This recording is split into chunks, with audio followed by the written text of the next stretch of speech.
The 2018 Commonwealth Innovation Forum, brought to you by Destination Gold Coast. Dr Hakim Yadi is the CEO of Northern Health Science Alliance and one of the speakers here at the Commonwealth Innovation Forum in Brisbane. Welcome. Thank you very much. You led the formation of the NHSA. What was involved here and I guess why was it necessary? So the Northern Health Science Alliance brings together 8 universities, 8 hospitals and 4 academic health science networks. What led the formation of the alliance was the understanding that they shared a common problem and common challenges, and they're twofold.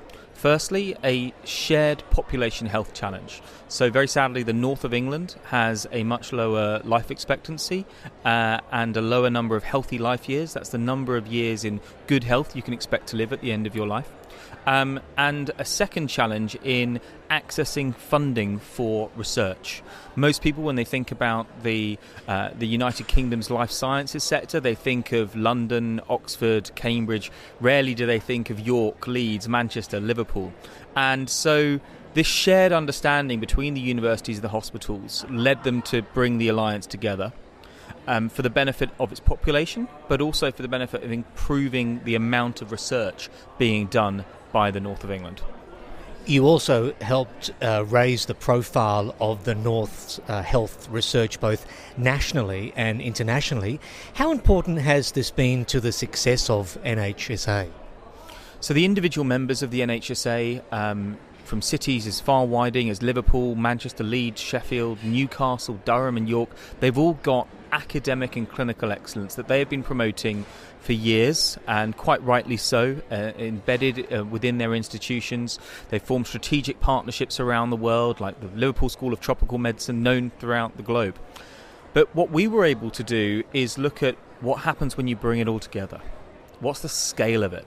And we identified some things that weren't known by the north of England. So, for example, we identified that the north of England does more clinical trials than the Golden Triangle of London, Cambridge and Oxford. We identified that there are over 1,000 companies working in life sciences, employing over 38,000 people, contributing over 10 billion to the UK economy each year. Suddenly, working at scale across the North's 15 million population, we were able to identify the stories, the narrative of the North's health innovation ecosystem that we could take nationally to government, out internationally, and suddenly the North, the Northern Powerhouse, had a scale that people thought, I want to hear more about that, I want to work with that, I want to find out what's really beneath that. Doing it at the level of an individual city gets you so far, and it's been very successful. What we've been able to do is just package the value of bringing different cities together. And that's enabled us to have a seat at the table nationally with the UK government around setting up the new industrial strategy for life sciences. So as the Northern Health Science Alliance, we were the ones representing the north of England when the industrial strategy was recently produced by Sir John Bell. Internationally, it's allowed us to go out to Bio Japan, be here at TCIF, be over in Boston.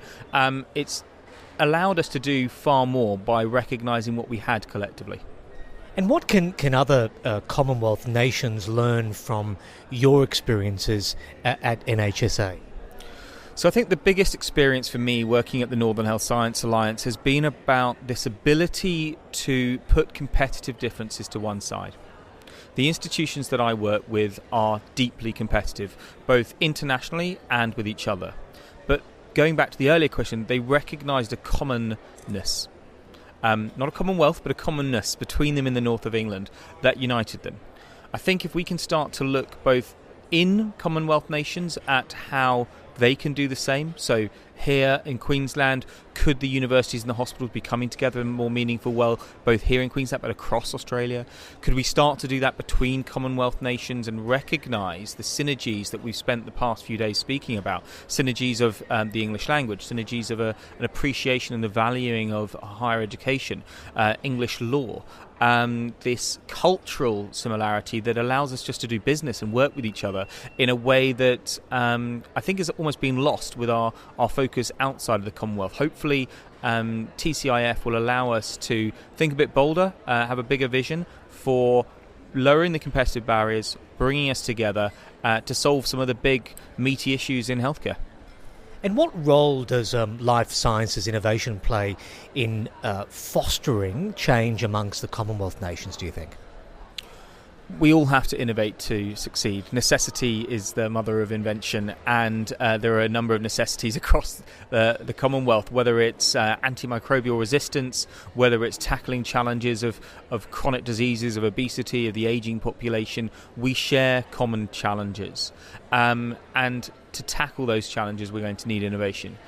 Innovative ideas don't come from one place. They come from people interacting, sharing ideas, sharing knowledge, sharing understanding, and being able to accept the need to plagiarize. If something's being done beautifully well in Canada, let's copy that here. If something's being done here, let's share it with others. And I think through that, the commonness of the Commonwealth, it would be great to see the innovation in life sciences being shared more broadly. And the future of healthcare in terms of I guess, well, in terms of technology and the way that it looks, how does it look to you? It looks unpredictable, and what I mean by that is if you look back over the last 50 years and you see where we've come from, whether it be the Apollo missions or the smartphone, that pace of change has been incredible. Looking forward, we can expect to see in the next 10 years 100 years worth of innovation. The pace of change itself is speeding up.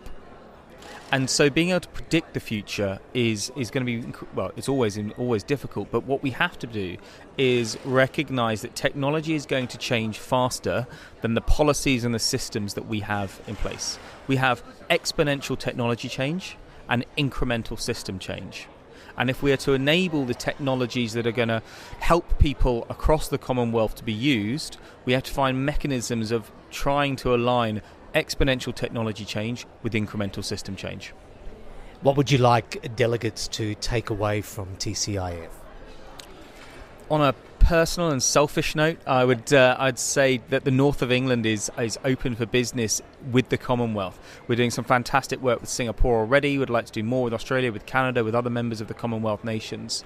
But I think, non-selfishly, I think it would be great if we could share the vibrancy, the energy that's come out of TCIF that shows that the Commonwealth is alive, it's real, and people want to use it. And that needs to be shared beyond the 300 or so people who've been here over the last 2 days. Enjoy the rest of your time in Queensland, and thank you. Thank you very much.